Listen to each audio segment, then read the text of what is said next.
All right, and we are back to our third and final video for this week's material. When I had left off, I had basically been talking about marriage and asked you to consider some issues for the discussion board. One thing that I neglected to mention is that marriage is good for our health, both physically and mentally. And this is specifically true for people who are in a good marriage that's healthy. Admittedly, people who are in a bad marriage that is creating a lot of stress, certainly it's not associated with improved health. But for most people, marriage does bring greater mental and physical health. And I'd like to emphasize, sometimes it's surprising to people that it is actually men who benefit more significantly from marriage than women. Quite often, because our society tells women so heavily that they need to get married, women are seen to be the ones who desperately need it and will benefit from it. But the research actually shows that men are the ones who really benefit, presumably from the type of female friendship that they're getting out of the relationship. Certainly they are having someone helping to take care of them, both physically and mentally, making sure that they're going to the doctor, making sure that they're eating right. So there are a whole host of reasons, but the data do tell us that although everyone seems to benefit from a healthy marriage, men benefit even more. Now, one of the things that may not be surprising to people who have young kids, the early years of children is associated with lower levels of happiness and lower levels of marital satisfaction. Presumably this is because attention has to be turned away from one's partner and towards the child. That dip in marital satisfaction occurs in virtually all couples, but is especially intense for those couples who have had a very sort of whirlwind, lustful, romantic relationship that has a lot of travel and a lot of going out to eat. It's certainly a much ruder awakening than people who have maybe more realistic expectations about a long-term family life together, who have been much more, I guess, home-bound in their relationship, who have a really strong friendship beyond just the lustful part of marriage.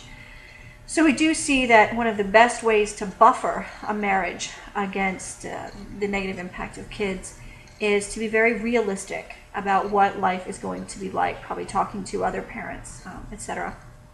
The good thing is once kids hit about 4 or 5, happiness goes back up until we hit the teen years. When our kids are teens, our marital satisfaction goes down. And then when they get out of the house, marital satisfaction goes back up. So that might be predictable. Having said all of that stuff, I do want to end on the note that parents still report a great deal of feeling a sense of purpose and meaning that the children brings to their lives. So it's not all a downer. All right, this brings me to the next phase, which is middle adulthood, 40s to 60s.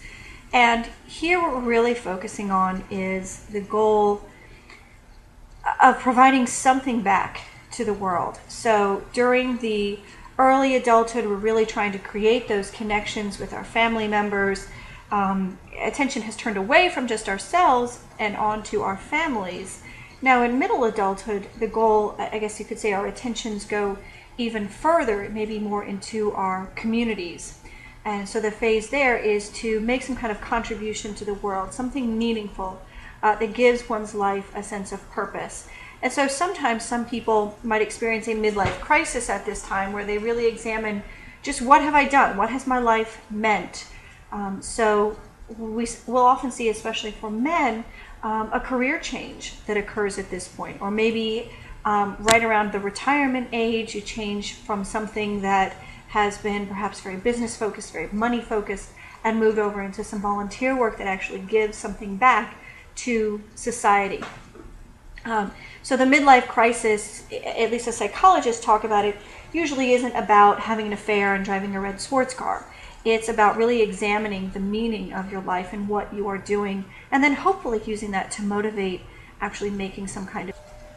All right, so that issue of really wanting to give something back to the world, that continues into late adulthood.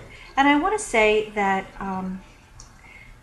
what we're seeing now is sort of a stretching in each phase. So young adulthood and that focus on family and intimacy may very well go longer than it used to. The middle adulthood on really focusing on community and giving back may go a little bit later than it used to. So that now the baby boomers who are in their mid-60s, many of them are still working, or they're still very engaged in their community.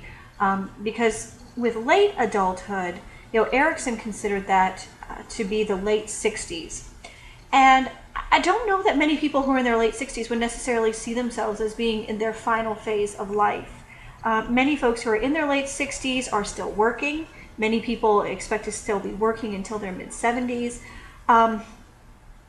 So I think late adulthood, as we're going on, we're probably going to see that these characteristics would put late adulthood at a starting age of a little bit older, maybe mid-70s perhaps. Because the big characteristic here is reflecting on one's life and really feeling like you have done something, you have given something back, feeling like your life has meaning.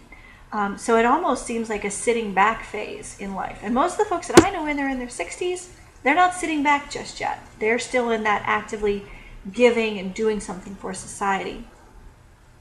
One of the big things that I want to emphasize with late adulthood is that it actually is the phase where people seem to be happiest. You can see here I have a couple different data points about why this might be and how we know that people are happier at that phase.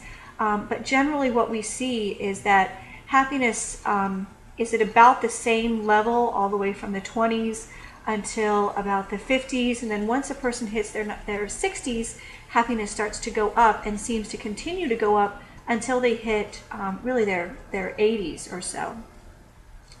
So I really like that piece of data. It tells us that we all definitely have something to look forward to. Whereas we know that mental well-being increases as we age, we see that cognitive ability tends to decline, and we see this associated with decreases in activity in the frontal lobe and in the hippocampus. And so, not surprisingly, this shows up in the different types of cognitive functions that are showing decline. One thing that I think is a little disturbing is that tests reveal that even once we hit our early 30s, we're already starting to show some very, very minor cognitive losses. And certainly there are things that we can do to protect against that, and that's something that you will be working on for your essay exam from this section. But even those people who are exercising and eating right and getting lots of intellectual stimulation, doing everything they should, by the time we hit our 70s, virtually everybody is showing some decreases. The areas where we see cognitive changes is, not surprisingly, in memory, both in short-term and long-term memory, being able to learn new things. We see that cognitive flexibility declines. So that would be a little bit of creativity, being able to change behaviors as the situation demands. And so we often have this stereotype of older adults as being very rigid in their ways and very rigid in their behaviors. And that demonstrates to us that they're losing some of their cognitive flexibility. Decision making, it becomes harder to make decisions. People are slower as we get older. We also see that inhibition drops off. And so older adults are more likely to say and do things that most of us would inhibit. We would control that. So as we age and those frontal lobes deteriorate, we do see a loss of self-control or inhibition. And a final thing that we've noticed is a change in how quickly people can think and process problems. So older adults, there's a stereotype of them being slower, but a number of tests have also shown that their thinking and all of their thought processes seem to be a little bit slower. So that stereotype is true. As I mentioned in that previous slide, the good thing is there are a whole host of things that we can do at any age. Certainly the earlier we start, the better off we're going to be. But even somebody who's led a fairly sedentary, very simple life that doesn't have a lot of stimulation, if they hit 60 years old, 70 years old, and they decide to make a change, we see that that change really does make a difference. So it's never too late to start. You can see here I have a short list of things that do protect against cognitive decline. The best thing that a person can do to keep their mind sharp is actually to exercise. There have been so many studies on this, and the general rule is a little bit is good, even more is better. So walking is good. Doing more cardiovascular aerobics that's a little bit more intense, that's going to be even better, assuming your body can handle it. Aerobic exercise is good. Aerobic exercise plus strength training is even better. So all the things that we already know we're supposed to be doing for our heart health, we can add to that it also promotes cognitive health and slows down aging. Let's say you have the brain changes for Alzheimer's are occurring. Your brain is starting to develop what is known as plaques and tangles within the neural connections. We've seen that people whose brains have Alzheimer's disease, when they are engaging in all of these various activities that I have here, those brain changes don't actually seem to disrupt their cognitive ability. So it's like behind the scenes we have all this deterioration, but because the person has stayed so active, that deterioration isn't disrupting their everyday behavior. And I think that's really wonderful. As I said before, one of the things that you will have as a take-home test question is to research this issue more and make up a little helpful brochure. I'm going to give you some websites on that. There's certainly some information in the textbook. So I'm not going to spend too much time on it here because I kind of want you to just learn on your own. Something I do want to tell you about, though, is the importance of exerting control, having control over your life. There was a study that was done, you can see back in 1976, and I have the details there, and the general gist of it is by allowing nursing home residents, and this is a group of people that often have very little control over their daily lives, by allowing them to have control over just a few fairly minor things, making them responsible for even just a minor thing. Having that level of control relative to a control group that had just the usual kind of full-time nursing care, what we saw is those folks who had control were actually, they were happier, they were physically more active, they were healthier, and they were less likely to die. So the mortality rate in that the group that actually had control over their lives was much lower than the usual rate of death in a nursing home. And I think that's really exciting and also really informative, because a lot of times when we see an older person, our gut instinct as kind and compassionate individuals is to want to rush in and help them, to take care of them.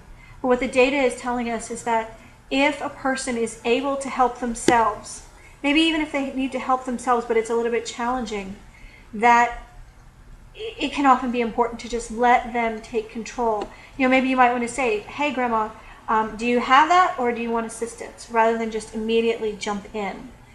Or something like, I'm happy to help you if you want, just let me know.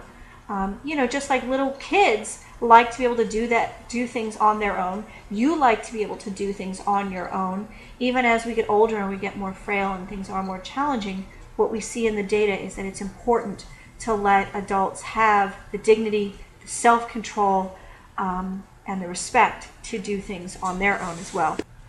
Now, of course, we spend our whole lives trying to stay as healthy as possible and avoid risky situations, but the reality is, perhaps one of the few certainties in our lives is that we all will die and that we will all experience the death of people that we care about. And so an important part of development is the end of life and grieving. We do see that as people get older, their concern and their fear of death seems to go down. Perhaps that is because they have witnessed it more. Most likely it's because they feel like they have lived their life, they have done what they want to do, they're ready.